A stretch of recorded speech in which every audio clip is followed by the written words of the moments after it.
नमस्कार, खबरों की खबर में आपका स्वागत है। 7 महीने बाद आज जीएसटी काउंसिल की बैठक हुई है। जीएसटी काउंसिल की बैठक में एक गैर बीजेपी शासित राज्य के वित्त मंत्री ने इन मुद्दों को उठाया है। कोविड के इलाज, टेस्टिंग और इसके बचाव के लिए जरूरी सामानों पर गुड्स एंड सर्विसेज टैक्स यानी कि जीएसटी खत्म की जाए, कोरोना वैक्सीन पर जीएसटी खत्म की जाए, medical grade oxygen, oxygen concentrators और ऑक्सीमीटर पर दी गई टैक्स में राहत की सीमा 31 मार्च 2022 तक बढ़ाई जाए। ये सारे सुझाव हैं जो कि दिए गए हैं। अब देखना यह होगा इसमें से कितने सुझाव केंद्र सरकार मानेगी और इस पर क्या रणनीति बनती है। इसके अलावा एक दुखड़ा जो कि अलग अलग राज्य अक्सर बताते रहते हैं वो ये है कि उनका बकाया जीएसटी का केंद्र से नहीं आया है। ये एक बहुत बड़ी समस्या का विषय है, क्योंकि आप इस आपदा से लड़ेंगे कैसे अगर आपके पास धन ही नहीं होगा। सुप्रिया श्रीनेट प्रवक्ता हैं कांग्रेस पार्टी के, हमारे साथ जुड़ गई हैं, और रजत सेठी आप सीनियर विजिटिंग फेलो हैं इंडिया फाउंडेशन के। आप दोनों का बहुत बहुत धन्यवाद। सुप्रिया जी, मैं सबसे पहले आपसे शुरू करना चाहता हूं। देखिए, बहुत सारे सुझाव दिए गए हैं केंद्र सरकार को कि आप जीएसटी हटाएं। एक सवाल यह भी उठाया गया कि जब लोग दुखी हो रहे हैं, परेशान हो रहे हैं, उस समय सरकार टैक्स कमाने की क्यों सोच रही है उन चीजों पर जो लोगों के काम आ सकती है, जैसे कि ऑक्सीजन कॉन्सेंट्रेटर्स, जैसे कि ऑक्सीजन सिलेंडर, दवाइयां। जी हाँ, ऐसा है संकेत जी कि इस महामारी के दौरान और इकोनॉमिक्स 101 ये कहती है कि जो इनडायरेक्ट टैक्स होता है उसको खराब टैक्स इसलिए कहा जाता है क्योंकि वो देश का सबसे अमीर आदमी और देश का सबसे गरीब आदमी उसी फिगर का उतना ही देता है। अगर सोप पर 18% है तो 18% सबसे अमीर आदमी और सबसे गरीब आदमी ही देगा। इसीलिए कहा जाता है कि रोबस्ट रेवेन्यूज के लिए सरकारों को इनडायरेक्ट टैक्स छूने से पहले डायरेक्ट टैक्स को बढ़ाना चाहिए। पर हमारी सरकार ने डायरेक्ट कॉर्पोरेट टैक्स को कम किया और 1.5 लाख करोड़ का करीब करीब फायदा पहुंचाया कॉर्पोरेट्स को। लेकिन कोविड के दौरान जो कोविड के इलाज में आने वाली चीजें हैं, जो प्रिकॉशनरी चीजें हैं, जो उसके केयर में आने वाली चीजें हैं, उन पर दाम नहीं घटाया गया, उन पर जीएसटी रेट नहीं घटाया गया। आपने सही कहा, सैनिटाइजर पे 18% है, मेडिकल ग्रेड ऑक्सीजन पे 12% है, ऑक्सीजन कॉन्सेंट्रेटर पर भी अभी 12% किया गया या 28% से स्लैश किया गया, लेकिन अभी तक निर्णय सिर्फ 30 जून का है। पीपी किट पे 12% है, कॉटन मास्क पे 5% जो कपास के कपड़े के मास्क बन रहे हैं। तो इस समय जरूरत है कि हम बैलेंस करें कि किन चीजों से कोरोना की लड़ाई लड़नी है देश के हर व्यक्ति को जो उतना अमीर नहीं है, क्योंकि इस समय महामारी के चलते और लॉकडाउन के चलते बहुत नौकरियां भी गई हैं, मंदी भी है, दाम भी चीजों के बढ़े हैं। तो एटलीस्ट जो कोरोना वाली चीजें हैं उनके दाम कम करे जा सके। हाँ। अब सरकार क्या करती है मुझे नहीं पता, लेकिन प्राथमिकता ये होनी चाहिए, और प्राथमिकता ये ना है तो ये कहीं ना कहीं सरकार का कुप्रबंधन दोबारा से दिखाता है। ठीक है, नटशेल में यही कहना है मुझे। हाँ, मैं इसके बाद आपके पास जो राज्य हैं जो अपना बकाया मांग रहे हैं उस पर भी आएंगे, लेकिन एक बार रजत सेठी आपसे जान लें। देखिए, टैक्स कम कर दिया, अब 12% ही लेंगे। बड़ा सवाल यह है रजत, ये 12% ही क्यों? मतलब जब लोग परेशान हैं तो उनसे टैक्स वसूली क्यों की जाए? संकेत जी, आपकी बात ठीक है और मैं मानता हूं कि सरकार भी इस दिशा में पहले भी सोचा था, तभी उन्होंने टैक्स को रेट्स को कम भी किया था। लेकिन मोटे तौर पे ये इंटरिम डिसीजन ही था और एक टाइम बाउंड डिसीजन था, क्योंकि अल्टीमेटली जीएसटी के रेट्स वगैरह सब संघीय ढांचे के हिसाब से जीएसटी काउंसिल बनी है, जिसमें सब लोगों को कंसेंसस से जो रेट एग्रीएबल हो सबके लिए उन रेट्स पे कंसेंसस बनानी है और उस रेट्स को मानना है। यही फेडरल स्ट्रक्चर है और फेडरल स्ट्रक्चर का बहुत अच्छा मैनिफेस्टेशन है जीएसटी काउंसिल। किसी भी प्रदेश सरकार को अगर समस्या है किसी भी जीएसटी रेट से, वो अपने मत को, जैसा आज की मीटिंग में भी रखा, उसको रख सकती है। केंद्र सरकार को कंसेंसस लाने के लिए उन सबके सारे प्रदेशों को साथ में लाने की जरूरत है, वो लेकर आएंगे।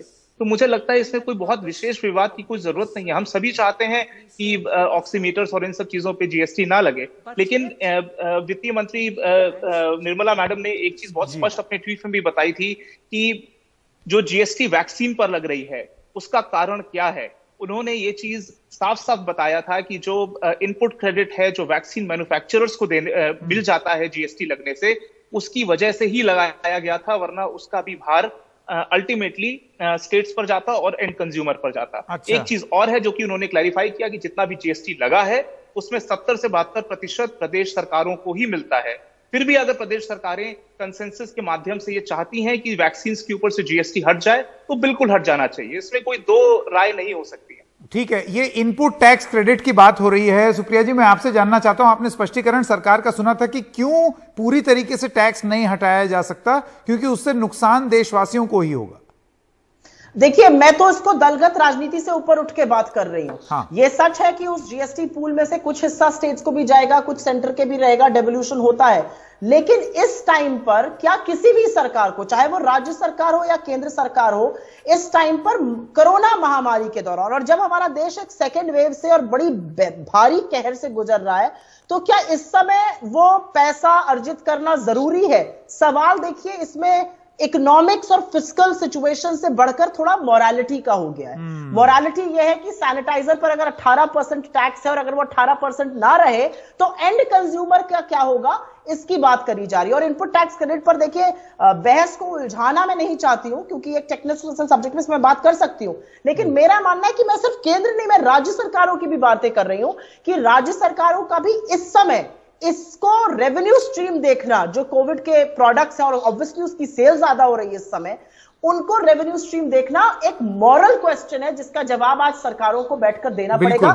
ये it is no longer fiscal और अब बात की जाए जो राज्यों का बकाया राशि है, जिसकी लड़ाई कांग्रेस शासित राज्य में देख रहा हूं बहुत भारी तरीके से लड़ते रहते हैं, आप उसके बारे में अगर कुछ बोलना चाहें। और हम अपने दर्शकों को और ये भी बता दें कि आज की बैठक जो है उसके बारे में खबर ये आ रही है कि वो बेनतीजा रही, अभी उसमें कोई नतीजा नहीं निकला है। संभवतः एक दोबारा बैठक होगी जिसमें शायद कुछ हल निकले। जी सुप्रिया जी। ये दुखद है कि आज की बहस में, आज की मीटिंग में लोग नहीं डिसीजन ले पाए। मैं तो आशा कर रही थी कि कुछ रिलीफ आएगी कोविड रिलेटेड प्रोडक्ट्स के लिए, चाहे वो सैनिटाइजर हो या मास्क हो या पीपी किट हो, ऑक्सीजन कॉन्सेंट्रेटर्स हो, वैक्सीन हो जिसकी इतनी किल्लत है, वगैरह वगैरह। खैर देखिए, ये सिर्फ कांग्रेस शासित प्रदेश अपनी मांग नहीं कर रहे हैं, बहुत सारे गैर कांग्रेस, गैर भाजपा प्रदेशों ने भी मांग करी है। करीब करीब 2,20,000 करोड़, 2.25 लाख करोड़ बकाया है और राज्यों को यह पैसा चाहिए क्योंकि उनको यह पैसा खर्चना है। सरकार ने डब्ल्यूएमए के माध्यम से एक विंडो खोली थी आरबीआई पर, बट उसका रेट इतना हाई होता है कि आपको लोन ले ही नहीं सकते, आप एक डेट साइकिल में पड़ जाइएगा। तो इस समय जरूरी है कि सरकार का जो भी बकाया राज्यों को है, और यह सिर्फ कांग्रेस या गैर कांग्रेस, गैर भाजपा की बात नहीं है, यह भाजपा शासित प्रदेशों की भी बात है। उस दिन मैं सुन रही थी शिवराज सिंह चौहान का एक हिंदी चैनल पर इंटरव्यू, और उन्होंने कहा कि हाँ, अगर जीएसटी के माध्यम से पैसा आ जाता तो हम और बड़े तरीके से काम कर सकते हैं। हाँ, मतलब सभी राज्य सरकारें प्रभावित हो रही हैं। जी हाँ, ये सबकी दिक्कत की बात है और केंद्र सरकार को वो पैसा रिलीज करना चाहिए। हाँ। क्योंकि अंतिम छोर की जो लड़ाई है, द लास्ट माइल फाइट जो है, वो राज्य ही लड़ रहे हैं और अपने ही रिसोर्सेज, अपने ही संसाधनों से वो लड़ाई लड़ी जा रही है, उनकी कोई खास मदद कहीं से नहीं हो रही। जी रजत जी, आप जवाब देना चाहेंगे कि ये जो राज्यों का पैसा है जो बकाया, और ऐसा नहीं है कि सिर्फ कांग्रेस शासित राज्यों का ही पैसा बकाया है, बहुत सारी भारतीय जनता पार्टी शासित सरकारें भी हैं जिनका पैसा बकाया है। ये अगर मिल जाए या उपलब्ध हो जाए तो इस कोरोना की लड़ाई को और प्रभावी ढंग से लड़ा जा सकता है। देखिए संकेत जी, बात सही है, लेकिन एक चीज ये भी समझना चाहिए कि केंद्र जो है या केंद्र की सरकार किसी और देश की सरकार तो है नहीं, है इसी देश की सरकार। उसको भी इन्हीं देश पे खर्च करना है जो भी पैसा इकट्ठा होगा जीएसटी के माध्यम से। जीएसटी की जो कलेक्शन है वो ऑल टाइम हाई तक पहुंचा है, करीब 1.25 लाख करोड़ तक पहुंचा है और उम्मीद यही है कि आगे भी बढ़ेगा। तो सरकार के पास क्वेश्चन होगा, सरकार तो वैसे भी कॉन्स्टिट्यूशनली बाध्य है कि उसको स्टेट्स को वो अपने जितना भी उनका शेयर है वो शेयर देना ही है। जो नई फाइनेंस कमीशन आई थी उसकी भी रिकमेंडेशंस हैं कि और ज्यादा डिवॉल्व करना चाहिए। तो मुझे ऐसा लगता है स्टेट्स की डिमांड जेन्युइन है और सेंटर के पास भी जितना रेवेन्यू कलेक्शन हुआ है वो एडिक्वेट नहीं हुआ है, फिस्कल डेफिसिट बहुत ज्यादा है। अब फिस्कल डेफिसिट की जो एक्सपेक्टेड एस्टिमेट्स थे, बजटरी एस्टिमेट्स, उससे भी अगर ज्यादा होता है तो सरकार को भी वहन करना होगा, आरबीआई को भी आना होगा। सारी सरकारों को मिलकर ही वित्तीय समस्या को हल करना होगा। ऐसा नहीं है कि सेंटर लेके बैठा हुआ है और वो अपने मन के हिसाब से आगे नहीं बांटना चाहता। ऐसी स्थिति बिल्कुल नहीं है। पिछली बार अप्रैल में ही डिसबर्स किए गए थे स्टेट्स को अपने फंड्स, और फिर से मई महीना खत्म होने वाला है। हम लोग जरूर एक्सपेक्ट करते हैं कि मई का महीने का जो एडिक्वेट जीएसटी ड्यूज हैं स्टेट्स के, वो उनको डिसबर्स किए जाएंगे। अब एक चीज सुप्रिया जी जो मैं आपसे पूछना चाहता हूं, देखिए जानकारी आई है GST meeting over no consensus on reduction of GST for vaccine, जो हमने बात किया बेनतीजा रही, और उसमें यह भी कहा गया है कि other covid related goods referred to the GoM to meet and come back in 10 days, यानी कि जो ग्रुप ऑफ मिनिस्टर्स है, मंत्री समूह, वो 10 दिन में तय कर लें इस पर फैसला। जी हाँ, ये मैंने आपके माध्यम से सुना और मुझे लग रहा था कि इस पर तुरंत एक नतीजा होना चाहिए था। सारे वित्त मंत्री बैठे थे स्टेट्स के और वहां पे वित्त मंत्री निर्मला सीतारमण जी थी। एक कंसेंसस अगर हो जाता तो शायद रिलीफ आती हम लोगों के लिए, लेकिन वो रिलीफ नहीं आई और इसके बारे में मैं खेद व्यक्त करती हूँ, क्योंकि रेमडेसिविर, टेस्टिंग किट्स, टेस्टिंग थोड़ी कम हो गई है देश में, रेमडेसिविर, ऐसी चीजों पर जब इतना 12 अड़चनें क्या है, ये 10 दिन तक क्यों लंबित किया जाए? क्या अड़चन हो सकती है? लोगों की मदद करनी है और उसमें टैक्स हटाना है, इसमें क्या अड़चन हो सकती है? नहीं, देखिए अड़चन होनी नहीं चाहिए, लेकिन शायद रेवेन्यू कंसर्न एक हो सकता है, जबकि एक बड़ा पैसा आरबीआई ने इस बार दिया है एज डिविडेंड 95,000 करोड़ से ज्यादा सरकार को। सरकार के कुछ जो डाइवेस्टमेंट फिगर्स हैं वो भी हाई है, उनका कुछ डाइवेस्टमेंट पाइपलाइन में भी है, मार्केट 51,000 पर है इस समय। अगर कुछ वो नॉन स्ट्रेटेजिक बेचना चाहें तो इस समय वक्त है। तो बहुत सारे तरीके हैं जिनसे आप ये कर सकते हैं। इनडायरेक्ट टैक्स को टैप करना आम आदमी पर प्रहार होता है। डायरेक्ट टैक्स, और अगर आप थोड़ा सुपर रिच कोई टैक्स लगाना इस समय चाहिए आपदा के दौरान, या आप कॉर्पोरेट टैक्स को रिस्टोर करना चाहिए जो था हमारे देश जो में आपने कम कर दिया समय। जी हाँ, वो सारी चीजें आप इस समय you have to think out of the box, you have to think about bringing relief उन लोगों के लिए। मैं सवाल पूछ आइए सवाल पूछ लें। रजत जी, आप मुझे ये बताइए, उस समय आपने कॉर्पोरेट टैक्स कम किया ताकि आप और निवेश स्वागत कर सकें देश में। अभी लेकिन संकेत जी, निवेश हुआ नहीं उससे, नहीं हुआ ठीक, अपनी बैलेंस शीट ठीक कर ली क्योंकि उनका ओवर लेवरेज बैलेंस। बिल्कुल, तो रजत जी, निवेश बढ़ा नहीं और राहत दे दी गई। अब आपको नहीं लगता एक ऐसा वक्त है कि राजस्व बटोरने के लिए या बढ़ाने के लिए सरकार इस दिशा में सोचे और जो लाभ होगा वो लाभ तुरंत उन लोगों को दे जो कि वैक्सीन लेना चाहते हैं सस्ते में, जो कि ऑक्सीजन कॉन्सेंट्रेटर लेना चाहते हैं? इन सब चीजों पर टैक्स क्यों? क्या अड़चन क्या आ रही है इस पर फैसला लेने में? संकेत जी, इसके लिए इकोनॉमिक्स 101 के ऊपर जाना होगा, सेकंड थर्ड ऑर्डर पे चीजों को समझने की जरूरत है। आप नी जर्क रिएक्शन से बोल दीजिए कि आज इस पे टैक्स लगा दीजिए, उस पे टैक्स लगा दीजिए। लगाने को तो आप किसी पे भी टैक्स लगा सकते हैं, सरकार है, लेकिन उसका रिपल इफेक्ट्स क्या होगा, जॉब्स पे क्या इफेक्ट होगा, देश की ओवरऑल अर्थव्यवस्था पे क्या होगा, इतना ही अगर 101 इकोनॉमिक्स होती तो इतने बड़े बड़े अर्थशास्त्री क्यों बैठेंगे इन सब डिसीजंस के ऊपर? देखिए, ये समय कठिन समय है देश का, ये चीज हम सब जानते हैं। ये चीज रेवेन्यू कलेक्शन इंप्रूव हो रहा था, अप्रैल तक आते आते हमारा रिकॉर्ड कलेक्शन होना शुरू हुआ था, अर्थव्यवस्था वापस पटरी पे आ रही थी, लेकिन थोड़ी हद तक फिर से डिरेल हुई। लेकिन आज भी जो है सारे बड़े बड़े इकोनॉमिस्ट जो हैं, जो बैंक्स हैं, वो सारे एस्टिमेट कर रहे हैं कि अभी भी 9 से 10% जीडीपी ग्रोथ रेट होगी। इसका मतलब है जीएसटी कलेक्शन भी 9 से 10% बढ़ेगा ही बढ़ेगा। तो उसका आखिरी में बेनिफिट तो स्टेट्स को ही जाएगा।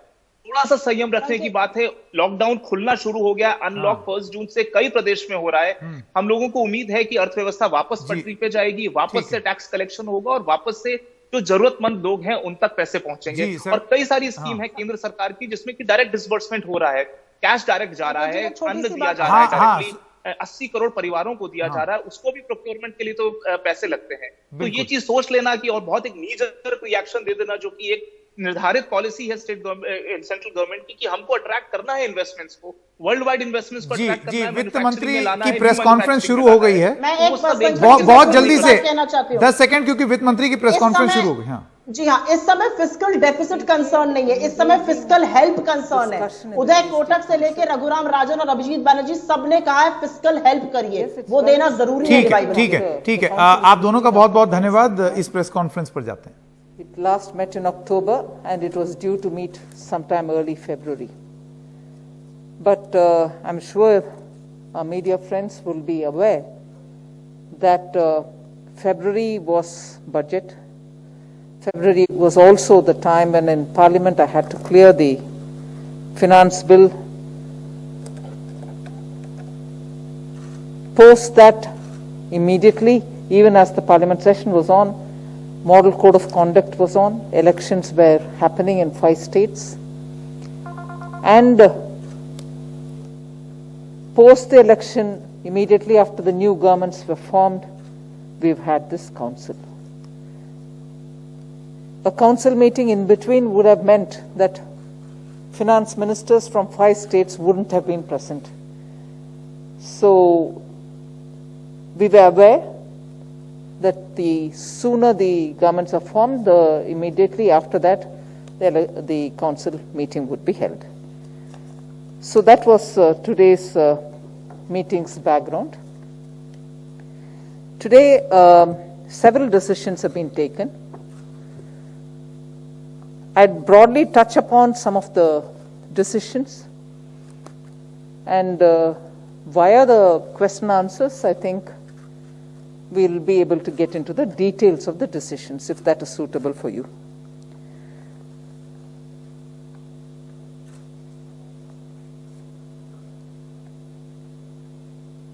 Issues of COVID-related equipments was one item in the agenda which had a very detailed discussion. Several issues were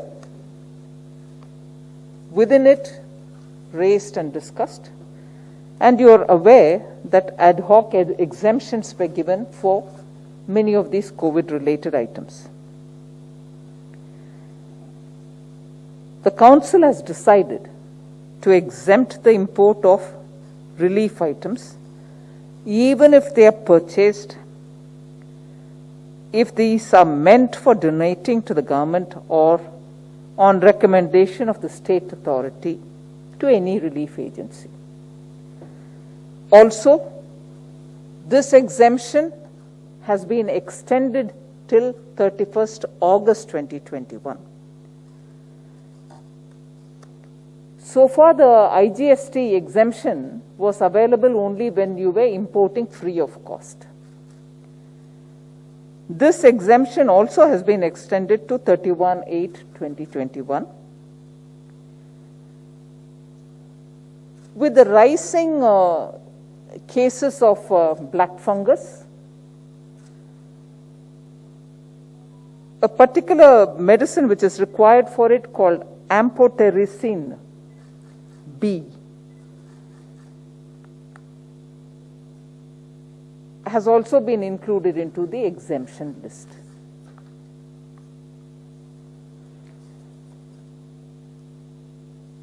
The rates of these exemptions provided and the rates from where they were having been brought down to some in some cases 5%, some cases 12%, and so on, were all very clearly discussed. And what has been suggested by the Fitment Committee was put before the put before the Council. However, there was this protracted discussion on it with varying viewpoints. So I have decided and announced in the Council to have a group of ministers quickly formed who will submit their report within 10 days, which is 8th of June.